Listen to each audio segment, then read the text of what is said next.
Time check, 7:01 PM. For today's video nga, alas 7 na ng gabi, kaya nagutom na ako niyan kasi hapunan na pala. Wala nga pala akong kasama ngayon sa bahay, kaya ayan, ako na lang muna maghahanda ng pagkain ko. May pinuntahan nga lahat ng kasama ko dito sa bahay, kaya ako lang dito mag-isa at hindi ko alam kung anong oras pa sila uuwi. Inihanda ko na nga pala yung mga gagamitin kong plato, kutsara at tinidor, pati yung mangkok na lalagyan ko ng ulam. Tapos ayan, kumuha na rin ako ng kanin sa rice cooker para makakain na. Dahil nga wala tayong kasama ngayon dito sa bahay, ako lang muna kumukuha ng mga kailangan ko. Minsan talaga naiiwan ako mag-isa dito sa bahay. Pero okay lang kasi kaya ko naman asikasuhin yung sarili ko kahit wala akong kasama. Kasi yung mga gamit namin dito sa bahay, hindi nila tinaas kasi alam nila para pag mag-isa lang ako, kaya ko yung sarili ko. Ako kasi hanggat sa tingin ko kaya ko gawin ng isang bagay, hanggat maaari ako na lang ang gumagawa nun. Para sa akin kasi ang pangit naman nun, kung kaya mo namang gawin yung isang bagay, ba't mo pa iaasa sa iba? Mas maganda kung ikaw na lang yung gagawa.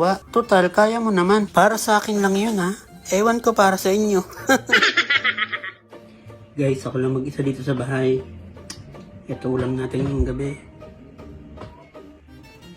555. Baka naman.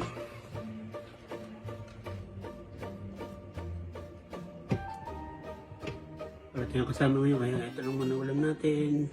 Ano niluluto? Oh, diba? Paano guys? Kain muna ako. Paano yan?